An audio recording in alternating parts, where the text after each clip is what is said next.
Well, a warm welcome back to Gardener's Cottage here in the heart of Blakeney. We're into June now and it's rose season here, starting to flower really beautifully for us.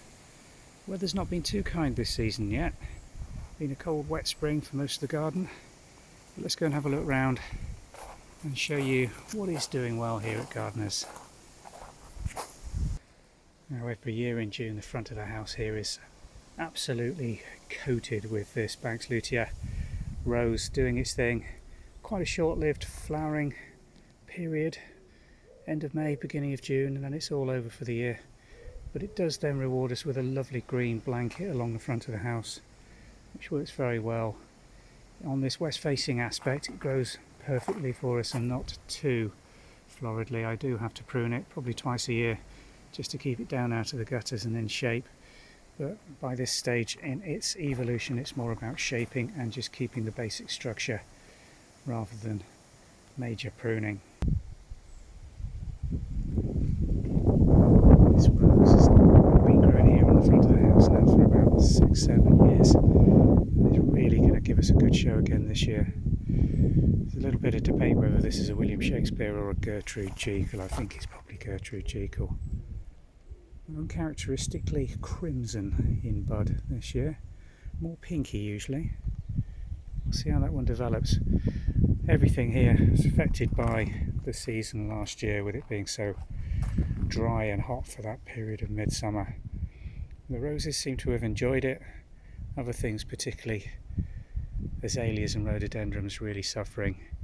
But this garden looking pretty good at the moment.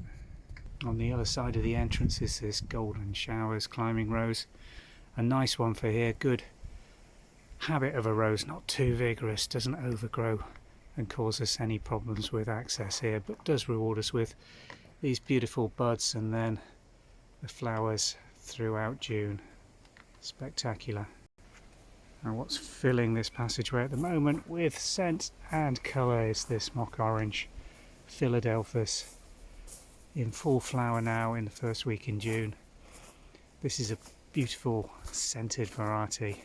I mean, they're all scented, some better scented than others, and this is a particularly heady, rich one that just tucked in here under, on the top there, you can see if I pan up, is a rambling rector coming over the top, and behind it, giving it further shelter, prunus, red leaf prunus.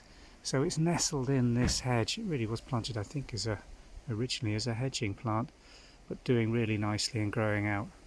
And we don't tend to prune this too heavily back. Again, it's just a matter of shaping it, because all the blossom coming out from previous season's growth, growing really nicely here. And this little moss rose really has benefited from a top dressing of compost that was placed on it end of March, beginning of April, budding up beautifully. And the foliage looking very healthy. It usually gets a bit of black spot and suffers from a bit of drought, but that top dressing really has improved it this year.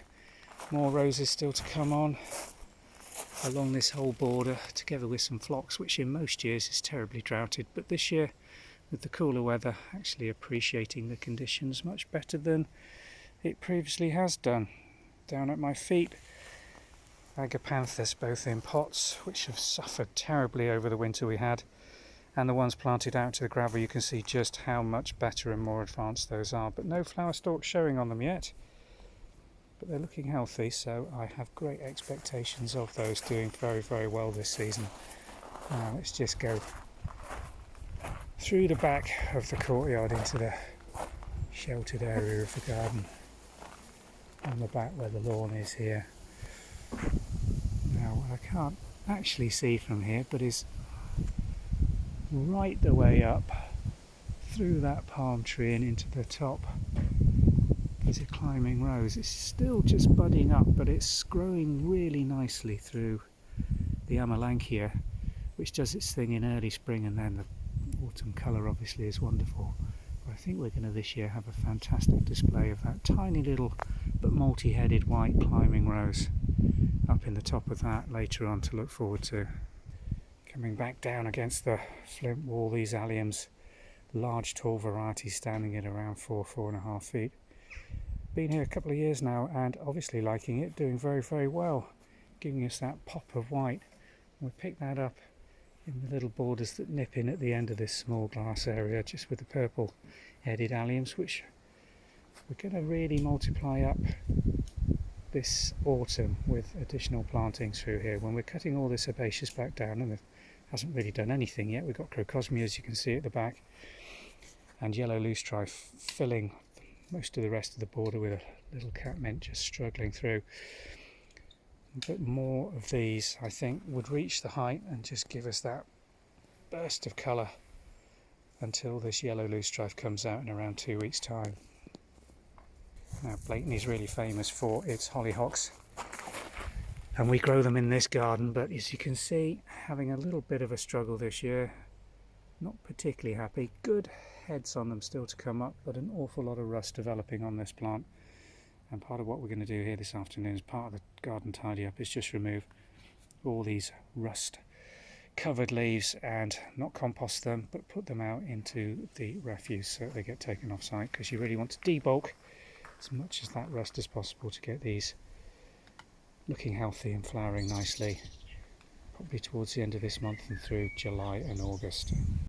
On the really heavily pruned back fig, let it a lot more light into the rose. Again, this one I think is a golden showers. It's not got the thorns of a Maygold, and it's flowering a little later, but it's on the southern aspect, so that has really been struggling under the weight and shade of that fig tree, expecting it to hopefully do a lot better this year. And at its base, that little perennial daisy that we picked up at Summer Leighton a few years ago, gradually seeding itself out through this garden, and the osteospermum, which is pretty hardy here. It's been in this plot now for almost 20 years, spreading out gradually away from the original planting just at the base of this concrete border edge and escaping into the patio, but we just let it run, and gradually as time passes we'll take cuttings off this. I'd say cuttings, you usually just pull little bits from the side and they come up rooted, ready to grow away, and we've moved some of this back into the mid Norfolk farm garden this year to try and get this established there, but it just loves these conditions, baked all summer long in this dry gravel patio area. So garden's looking very good. Got guests coming in this afternoon, just had a week's let here. I just hope this weather improves, because it's a bit grey and breezy with a pretty cool easterly coming at Norfolk this year. Just hope we get some 20-24 degree nice sunny afternoons for the guests to really enjoy what Norfolk has to offer, which is beautiful big blue skies usually, and a lovely family holiday with beaches and a lot more interest to see, and hopefully use this as a week's holiday base camp and relax to enjoy Gardener's Cottage. Thanks for watching.